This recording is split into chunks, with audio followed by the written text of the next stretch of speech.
This is a guest essay written by Daniel Greenfield, a Shillman Journalism Fellow at the David Horowitz Freedom Center.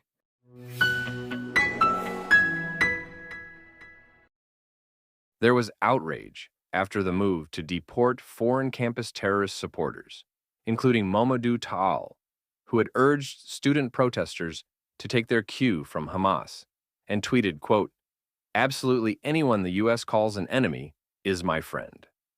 A basic condition of visa travel and resident alien status is that the temporary visitors to this country may not commit crimes or advocate for illegal terrorist groups.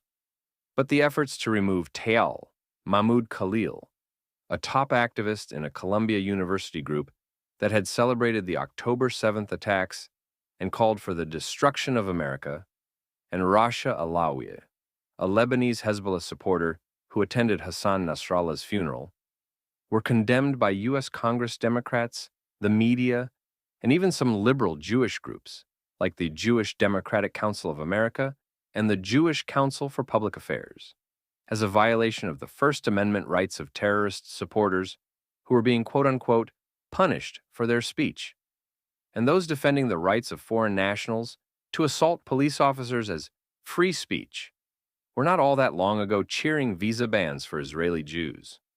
After October 7th, two Israeli musicians recorded Harbu Darbu, a hip-hop song that went viral for celebrating Israeli soldiers and calling for the destruction of Islamic terrorists.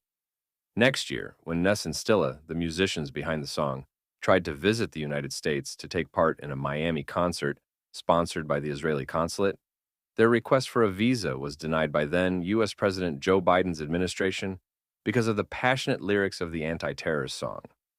Lior Narkis, a popular Israeli musician who had formerly represented Israel in the Eurovision Song Contest, was blocked from performing, even though he had already legally entered the U.S., by preventing him from receiving a performer visa.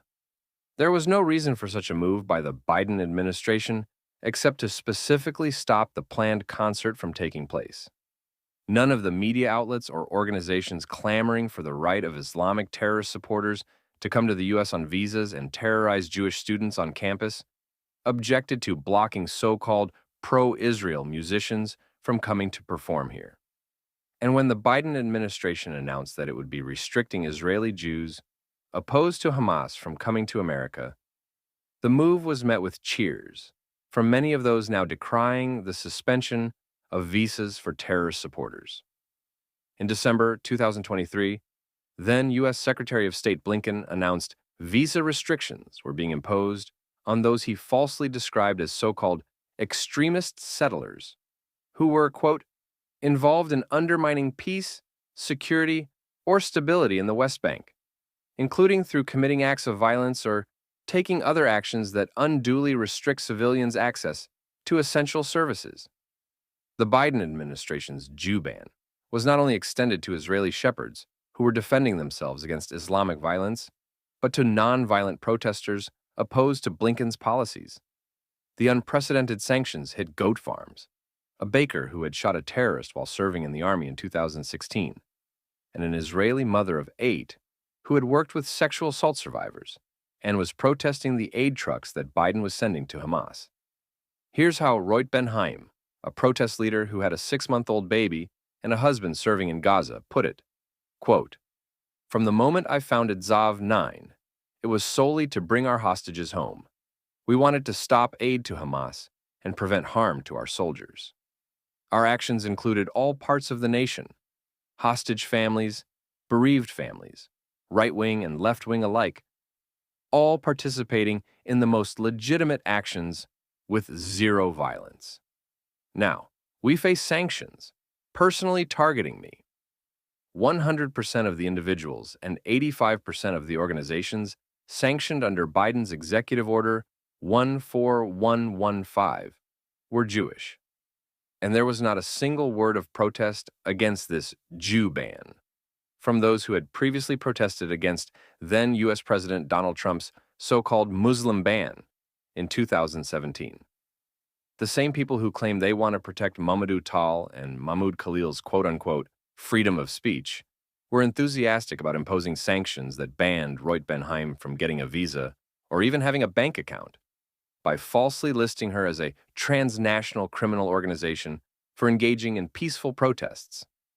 In sharp contrast to the Columbia University rioters and other pro-Hamas campus groups, Reut Benheim and Sov 9 were not engaged in violence. Yet the media and leftist organizations, including the anti-Israel lobby J Street, hailed the crackdown on supporters of Israel. Shamrim, the Center for Media and Democracy, an extremist group, even spied on Reut to determine if she was still getting money despite the sanctions.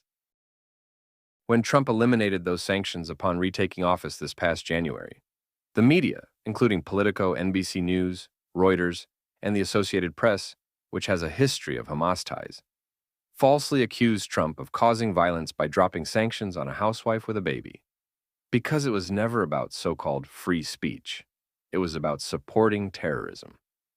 Even ordinary Israelis reported being targeted with questions about whether they had served in the military, had seen combat, had shot any terrorists, or guarded captured terrorists. An Israeli woman trying to visit as a tourist described being interrogated for half an hour for details about her service before being told she was ineligible for a visa. A real estate vice president was debriefed for hours about his time in Gaza, causing him to miss his flight. A tech company executive said, quote, "I feel as if questions were copied from the office of the chief prosecutor of the International Criminal Court." Even while this was going on, the Biden administration had provided a green card to Mahmoud Khalil and welcomed countless Muslim terrorism supporters into the United States.